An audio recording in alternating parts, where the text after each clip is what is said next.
Right, so this one's about the belly of a whale, and it's really about the whale topic, um, based off Moby Dick or the Whale, famous American novel, like one of the most famous novels. I have like a couple versions of it. This is a gift, but actually both these were gifts, and it's definitely like one of the greatest books I've ever read.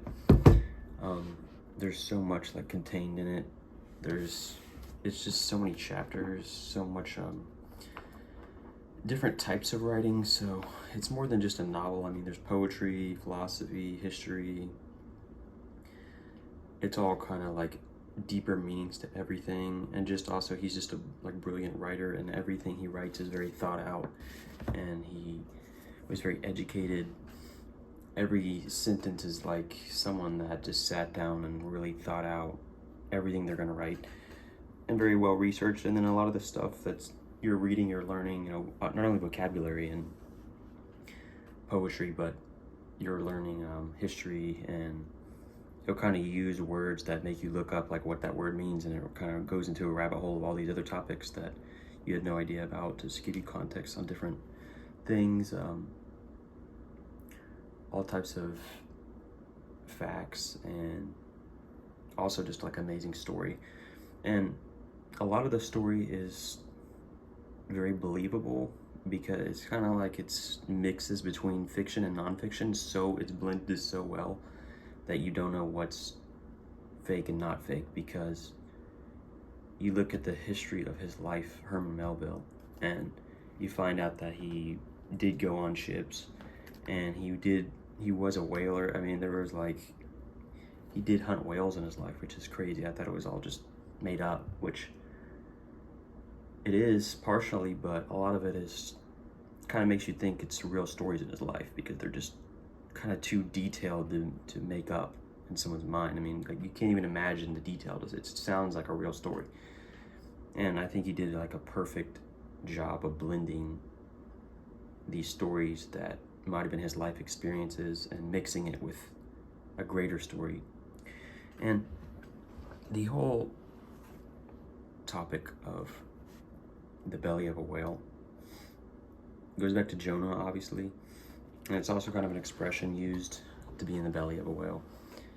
And I was going to read a couple passages. One is Jonah, obviously, in the story of Jonah. One was from Moby Dick, but I love like the story of Jonah because it's such a small book, but it's got so much contained in it. And I was really impressed by this book because he takes something that you would think would kind of die out after, a couple of chapters. Like, there's only so much you can talk about a whale or whales, but it always keeps you like seeking the next thing that he's going to say, because he's so entertaining and he has a way with words that just, it's like he's leading up to something, and then the next thing is leading up to something bigger, and it just keeps getting bigger and bigger, and you just want to know what's happening next, and it never ends. I mean, this book is like, let me see how many pages, over 600 I'm getting right now. This is 655 pages at least, and then that goes to epilogue. But it's a massive novel, but it never really dries out. It's constantly just bringing you in, and totally worth your time. And I know a lot of people kind of gave up on like trying to read it because they're like, it's not that great to me. And I think the beginning part might be kind of not, it's a little boring to people or not as intriguing, but once you get past like the first hump, the first wave, it gets really, really good, and you can just kind of get sucked into it. And I was thinking about, if you ever watch a survival movie or story, how they make this raft and they try to get past this one line of, there's the shoreline, and they're trying to get past the waves to get into the open ocean. It's like this barrier that they have to cross. I think it's called like the breakers point, or breakers, or surf zone. And it's this area where there's all these waves that are constantly being created, and they just crush you. They get bigger and bigger, and you have to get past this point, this line, where once you get over the final wave, then you get into to like the open ocean and it's calm and you get traveled by the current, but you have to make it past that point first. And I think it's like this book where the beginning point is kind of like people get weeded out, where you have to get past the first, you have to get past the breaker's point, you have to get past where it's kind of slow, but it gets into better things, it's worth your time. A lot of things are like that in life, where they weed you out, where people just give up on it because they didn't get past the getting hard part, and they miss out on so much because they just give up, or they're like, this is too hard. And it is very hard to get past the, you know, the waves. Or I've also kind of been getting in the topic of like mountaineering recently, which is pretty cool. I mean, these summits and mountains that people climb, and how just the struggle they go through to get to these different stages to reach the summit is like this pinnacle climax.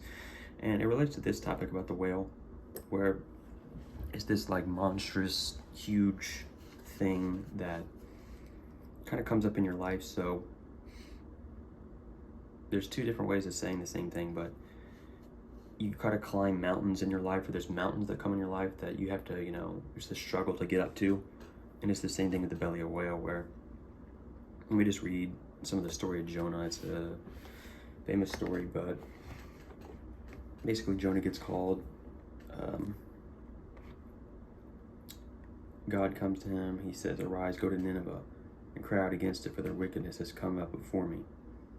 And Jonah is just afraid and fear, and Jonah arose and fled to Tarshish from the presence of the Lord. He went down to Joppa and found a ship going to Tarshish. And he paid the fare, and he went down into it to go with them to Tarshish from the presence of the Lord. So he has this calling from God to go to this city, Nineveh, and he's just immediately fleeing from it. It's like whenever you get this calling or duty that's this burden that's too great for you, that you just, all this fear comes upon you and you just want to run from it. And he's fleeing from God.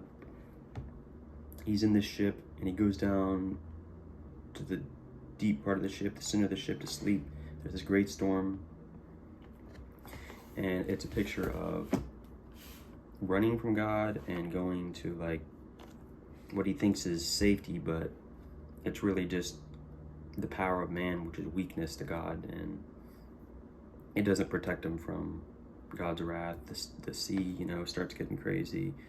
The waves come, and the whole ship's gonna sink, and they throw him overboard, and a great fish comes, swallows him, and he's inside this belly of the whale. And this picture of the belly of the whale, it's very dark, it goes down into depth, it descends down. It's a place of just like uncertainty, and there's kind of like, you can look at two people's lives or your life where you're in the belly of a whale, which is, you kind of, it's this event that happens that, like Jonah getting swallowed up in this whale, it's just this place of uncertainty. You kind of get thrown into it, and he gets taken down in darkness. It's like into Sheol. It's a picture of, you know, going into hell, going to death. And he just has no control. It's a place of, you totally cannot fix your situation. You have no control. You're just like at the surrender or mercy to, in this case, he's this in the mercy of God, but also in like the mercy of the whale, like to not eat him. I mean, he's swallowed up by him, but he's not like eaten yet. And he's just completely desperate. It's an inescapable place that you're in, and it's a real obstacle. It's the same picture of the mountain, that you're trying to go up this mountain. It's just huge obstacle. You have no control.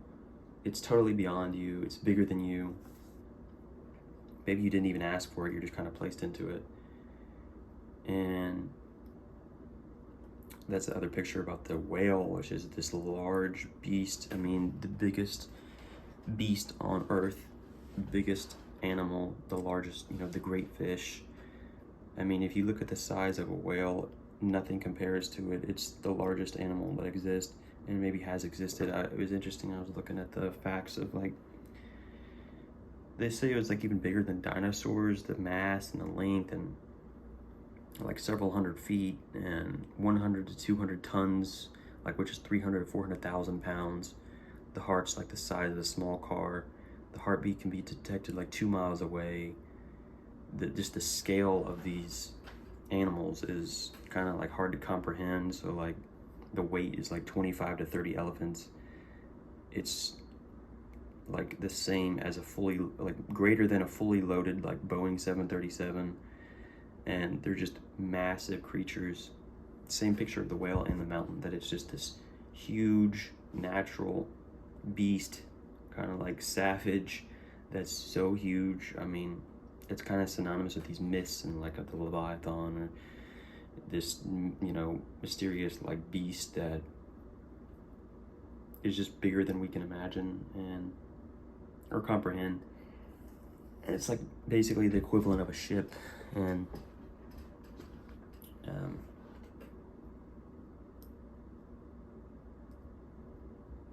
its tail or fin or whatever is like kind of like a rotor,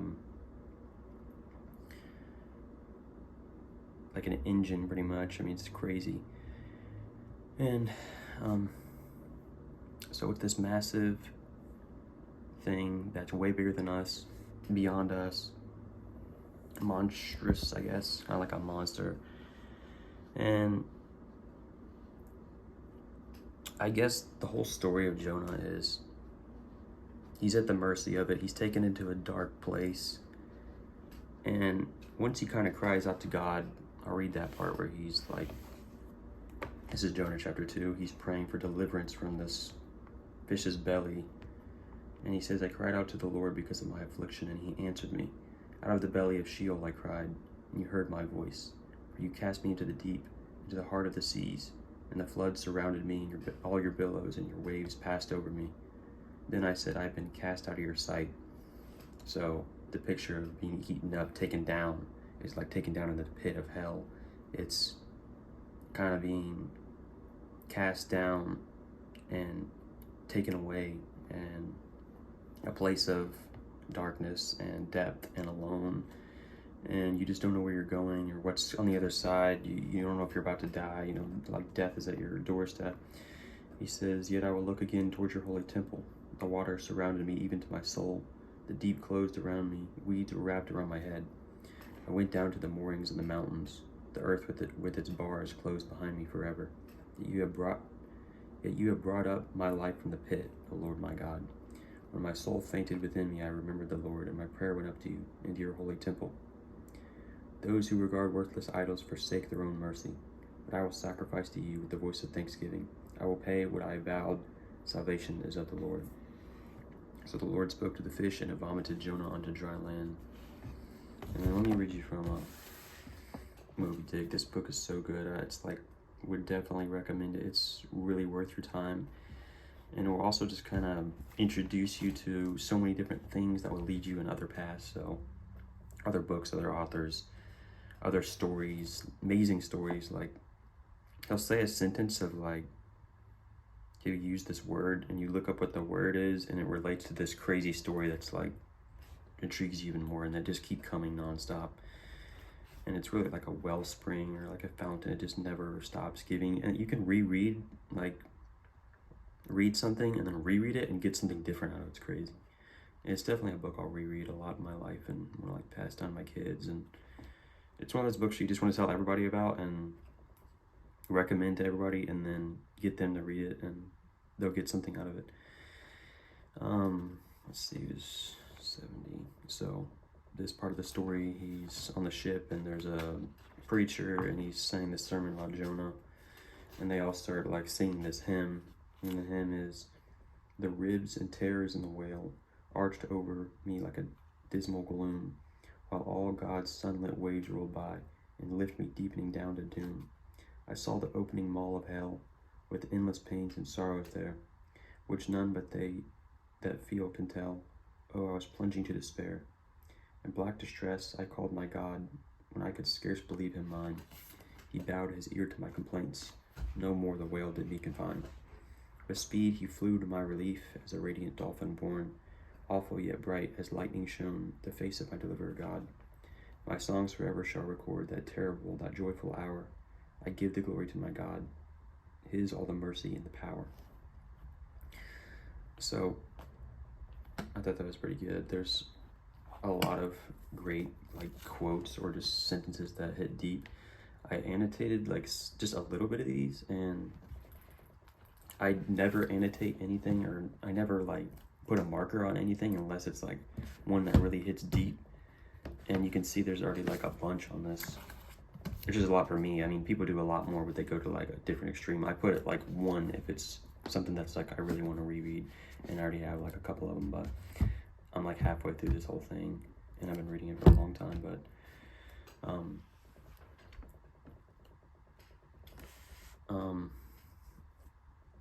there's a lot of theological significance. Oh, also what I like about this book is,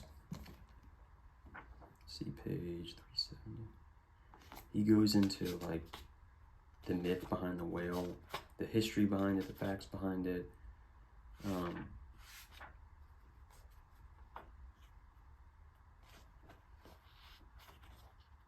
He explains things very well and concise, and gives you a lot of history.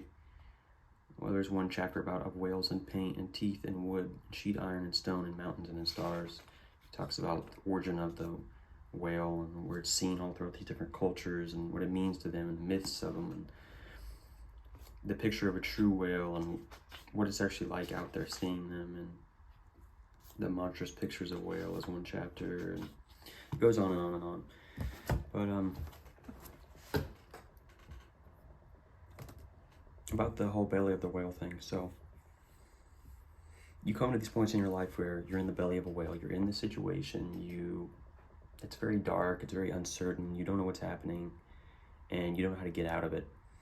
But there is a point when you do come out of it. It's a stage of suffering and despair and confusion, and you're running from something maybe, or you don't know where you're going, you're lost, you're very confused, you don't know what's next. And I guess the great part of the story of Jonah is, first of all, he repents and he gets spit out on this island. And the picture of being spit out is the whale, ascends up out of the depth. It gives him his life back. It takes him away from the pit, from like he thought he was going to hell, he thought he was going to die, and he's kind of resurrected in a way. He's brought back, he's saved. It's a picture of God's mercy and kind of getting out of that dark spot, and you're transformed from that belly of the whale or whatever. You're down for 3 days. 3 days is a long time to be stuck in this belly of a whale. And there's a lot of points in our lives where it's a lot more than 3 days that we're down there, or people experience it for years or months, or this season, I guess, of just darkness. And it's kind of like the winter where you're just waiting to get out of it. And you will get out of it, and you'll be transformed, and that experience will give you character and endurance and hope. And then once you get out of it, you'll be up for a bit, and then there will be another whale that comes. Or like when you climb a mountain, you reach the summit, and there will be another mountain, and they just keep coming. And it's the same story over and over again. That's why you have to have endurance and just keep going, don't give up.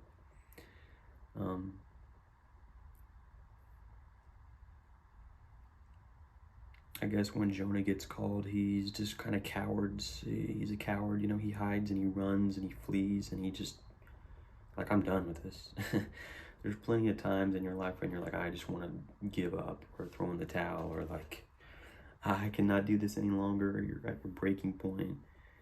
And the message is, don't give up ever, and always have hope, and you'll get over it. I mean, the storms will come, but they'll leave too. Like, they're temporary. This whale will spit you out. I mean, you will move on from this. You will be transformed from it. You will gain something from it, which is actually the hardest thing to comprehend when you're in it. What can I gain from this? I mean, this is terrible. But the thing about Jonah and this book, this whale, is this picture. It's a lot more than just, an animal. I mean, it's a lot more than just a story about a whale. Everyone will tell you if they read this book, it's so much more than just a story about the whale, but in its plot, that's all it is just a story about a whale. But when you read it, it's like it goes a lot in deeper layers of, a lot deeper layers of your life and these things you go through and what he went through, and it's a journey that he's going through, and he's learning all these things along the way. And I guess the whale, just it's a representation. It's kind of like a figure or a symbol, or I guess a symbol would be the best way to put it, but it represents a lot more than just what it is. It's something that's like fate or destiny or something that's so big that you can't escape it. Like it's a picture of God in many, chapters or places that he writes about this huge thing that you can't avoid. In Jonah, it's like you can't avoid the whale, you can't avoid God, you can't run from him, and you also can't fight against it, you can't win against it. That's the thing about when you're in the belly of the whale, there's nothing he could do to on his own power to get out of it. He can't win, he's defeated in a way, and he's just at the mercy of something higher, something bigger than him to get him out of that, someone who has greater control and authority. And in the story of Jonah, it says the Lord spoke to the fish and it vomited Jonah. So God actually saved him. He spoke to the fish to spit it out. It wasn't the fish that saved him. It was God that rescued him, and it was his salvation. It was a picture of Jesus, obviously, because he goes down for 3 days. And then, he goes down for 3 nights, comes back 3 days later. It's like he's resurrected. It's a picture of, Jesus' death for 3 days. Dies 3 days later, comes back resurrected from the dead. Gives life, salvation.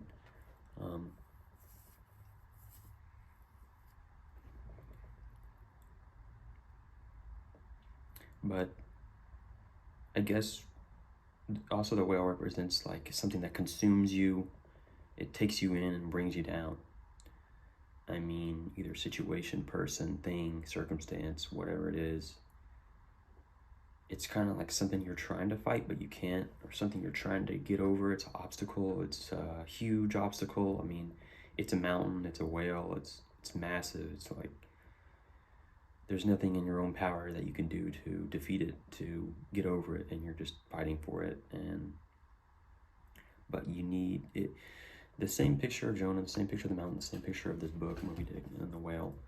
It's a picture of something so big that you need a higher power to get over it and to defeat it. And it's the only way, actually, is the higher power. It's the answer to everything, because you just see how weak and lowly that you are, that you can't do this on your own. Like, you need something greater. And these people go through life with these huge obstacles, burdens. That's what they are, they're burdens. And they can't go through them on their own, but they're trying to. And what a hard life to live, because they'll never stop coming, and they'll be way bigger than you, out of your control. You need something higher than you, something greater than you. But they just don't have faith. They don't believe in something greater.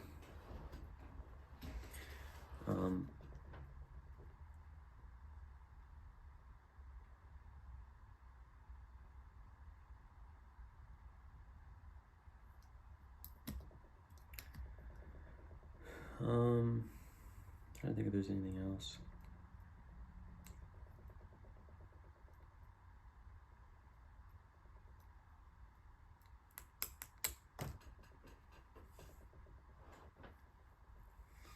Every person in their life is after something, or they're either after something or they have a burden on them. Everyone has burdens. Everyone has this thing that kind of weighs them down, or like it's just you're trying to fight against it, it's opposition, or you're trying to fight towards it and you just keep getting blocked, or it's just like you can't get over this beast that's kind of in your way, and it just seems so beyond you. And everyone has that one thing or multiple things. And I just think the answer to these burdens that you have is to like let go of them and look to a higher power and not to yourself. When Jonah's in the whale, he had no options left. All he could do is let go and just give his burden to God and say, I'm at the mercy of God. And there's a verse in the Bible, I don't remember off the top of my head, but it's something along the lines of, my yoke is easy, my burden is light. That when you have a yoke or like an ox that carries your, it's doing your work, it's got a burden on it. It lightens your burden because it's doing the work for you. God is saying, like, put your burdens on me and you will have no burdens because he'll take care of it. And that's the whole, Sermon on the Mount, do not worry, do not be anxious, because you put your worries and your burdens on him and trust him and he'll take care of it. Like a good father that their child is going through something, but the father takes it on as their burden to fix it for them because they have power and authority, and it means nothing to them. It doesn't mean nothing to them, but it's like, it's a big problem for the child, but for the father, he's like, I'll take care of it. And that's what God does. He's a father that will take care of his children. That when they have these burdens that seem big to them, they're small to him, and he'll take care of it. And the story of the Bible is constant events where people have these burdens and they're constantly looking to answers to how do I fix this problem, or how do I get over this obstacle? And the answer is always the same. What they should do is give their burdens to God. And if you try to flee like Jonah did, disobey, go into sin, or just run the other way and say, forget it, it's not going to work out good for you. I mean, you're going to get consumed by a whale and it's going to swallow you up. And if you don't repent, it's going to take you down further and further in the deep until you just suffer and die. I mean, when he was taken down to the depth, that was the belly of the whale is Sheol, which is death, hell. It's the pit. It's being taken down to your death, your downfall. There's no good ending to that. But there is a good ending if you trust in him and go upwards.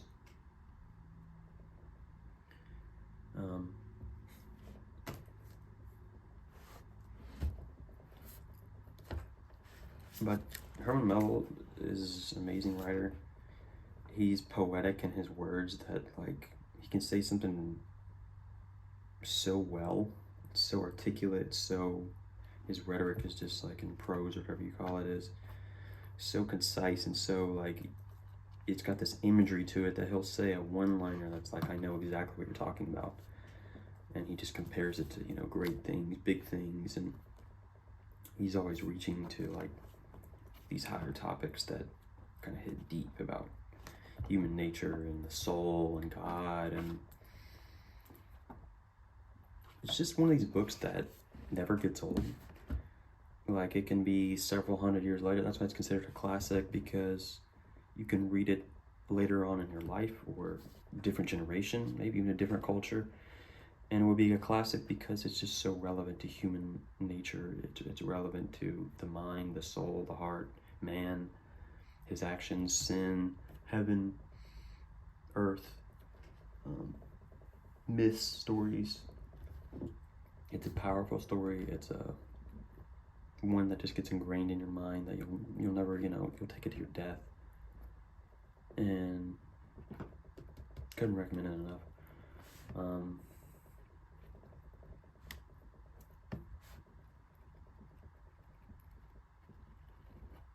Yeah, I think that's all I got.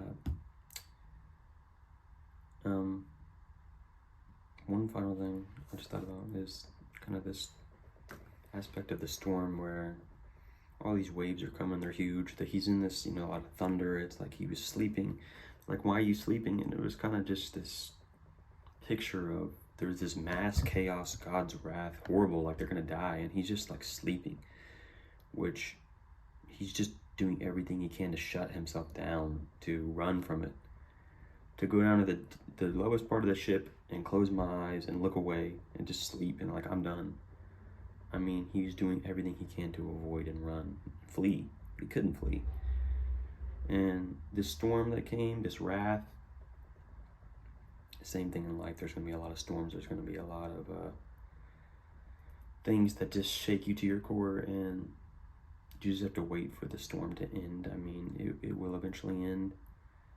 And maybe I'll do a different video about the ship and the storm, about storms in your life, and kind of the imagery or picture of when a storm comes in the middle of the ocean. How that can be just a picture of fear and death, but they end, and they keep coming though. I mean, the storm will end, and there's kind of like the sunrise or sunset. You know, there's like the horizon that's like it's over, but they come again, and they never stop coming. You have to learn how to navigate through these storms in your life and make it out the other side, and how to have a certain attitude when you're in the storm, which is very difficult to do, because once you're in it, you can't see anything. And I've been getting into this topic about climbing and mountaineering. It's pretty like awesome. It's a cool topic. I want to read some books about, you know, just like some amazing stories about people that climbed Everest and these crazy mountains that are just gnarly stories. But once you're in the storm, you can't see anything. The same thing with mountaineering and climbing. I mean, if you ever climb something and you have someone on the mountain or on the route, and you have someone on the ground or far back that can see behind you and kind of like your arms and legs, they can see it a lot more clearly of which move you're supposed to be taking, up or down, left or right, where to go next, because it looks a lot easier from the outside, you know, from back behind you, when you can see it all in perspective about where to go, which route to take. But when you're in it yourself and you can only see, you know, this much to the left, up, down, in your body's, you know, movement, it's very difficult. Like, you can't see which path to take. You can't understand. It looks a lot different when you're that close, when you're right in it. It's the same thing with the storm. When you're in it yourself, other people can see it at a different angle, at a better perspective, kind of zoomed out, and you're so focused on this small, tight thing that you can't see the big picture, but other people can. I guess that's the picture of God, that he can see way far out every move that you need to take, but you're so zoomed in close that you can't see, and it doesn't make sense, and you don't know which path to take, and you need someone on the outside to tell you which way to go and see how small your situation is. It may not be small, but to you it's a lot bigger. To other people, if you ever heard someone else's problems, you're like, that's terrible, but at the same time you're like, they'll get through it, or it doesn't seem as bad to you because you're not experiencing it. Or maybe they see it in a different way. They're like, yeah, he'll get through this, they'll get through this. Or maybe they see routes you could take. They see things from a different way you see it. That's why you need to have counsel in your life. You need to have people that different perspectives and opinions, that not just your own opinion and route that, you know, you're so focused in on. Other people would see things a little bit better than you can sometimes. They do see things better, but sometimes their opinions are wrong, but you still need to take in other perspectives, and that's all I got. So peace.